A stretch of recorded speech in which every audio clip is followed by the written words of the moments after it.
There are 6,000 people across South Carolina on a wait list for places like Osprey Village, special needs housing designed to give adults living on the autism spectrum a safe, inclusive place to call home.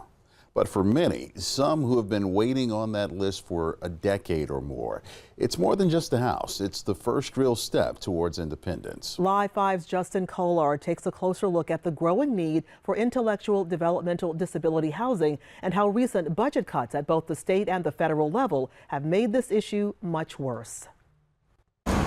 Today, Osprey Village is a busy thrift store serving 2 locations in Beaufort County. But what you buy here is helping to build something more. We're really creating a community. Working to address the housing crisis for folks living with intellectual or developmental disabilities has taken the folks here at Osprey Village years. But they say they're finally ready to transform those dreams into reality. Here at the future home of Osprey Village, where they hope to break ground yet this year. There's light at the end of the tunnel. Trading housewares and hangers with leaves, trees, and birds that will all eventually be replaced by this blueprint. The mission is to make sure that folks with intellectual and development disabilities have accessible living, have a place to call their own. Tom Swansiger stands to gain from this project, but his passion is personal. His sister lives with IDD. She's also on the spectrum. She has IDD. So I get where those parents are coming from, and I get where, what they're doing. So my sister lives down here with us, and to have something like this for her would be great. What Osprey Village is building is not only housing, it's community. A place where residents will not only live, but thrive with daily activities, arts and crafts, meals with friends, and safety. The reason why I want to live at Osprey Village is to live independently and be close to my friends. 27-year-old Jonah Zagari loves movies, music. Yeah, music and movies. What kind of music do you like? Rolling Stones. And is ready to make some noise out on his own.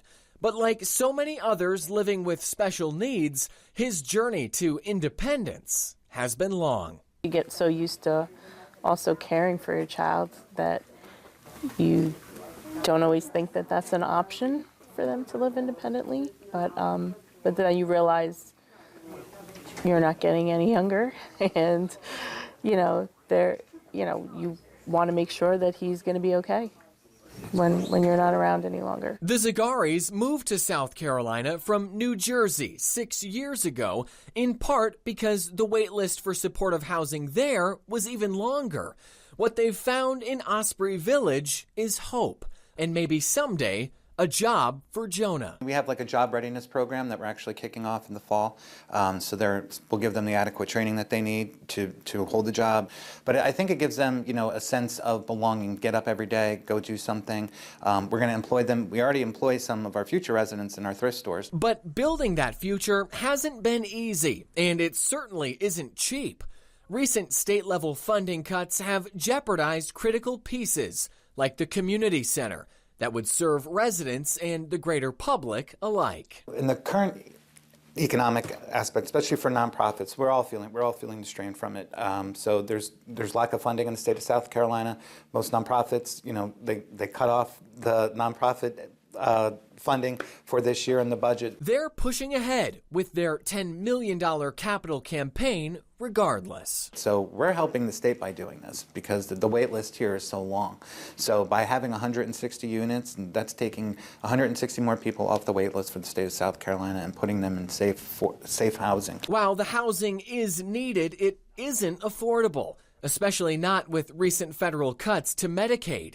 Still, for many families, the need is urgent and the options are few. Everyone has varying levels of service that they'll need, so we'll feel lucky that his is rather low, but it's still, very costly.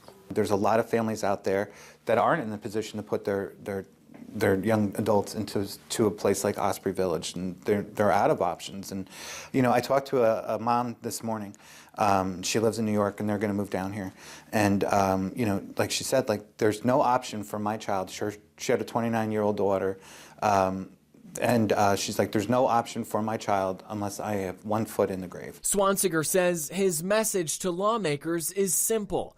See the people behind the budget cuts. This is a growing population, and this need is going to have to be addressed some way or another. It's not going to go away. While Osprey Village will start with only 160 homes, they're dreaming bigger, dreaming of a world where these kinds of communities aren't rare, they're expected. Because everyone deserves a place to call home. I'm kind of excited about Osprey Village. Yeah. It's just I'm not ready for it yet.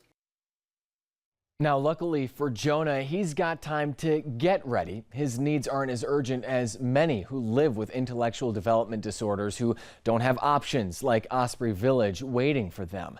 Now, we did receive a statement from the South Carolina Department of Health and Human Services, the state's Medicaid agency. It reads in part, quote, earlier this year, the South Carolina General Assembly passed legislation that was signed by the governor to create a new agency to help address and support better access to streamlined and comprehensive services for those with IDD, with an additional emphasis on those with dual diagnoses. SCDHHS looks forward to continuing to improve access to services for those in need through collaboration with the South Carolina Department of Behavioral Health and Developmental Disabilities. For more on this story, be sure to visit live5news.com. In the studio, I'm Justin Kolar.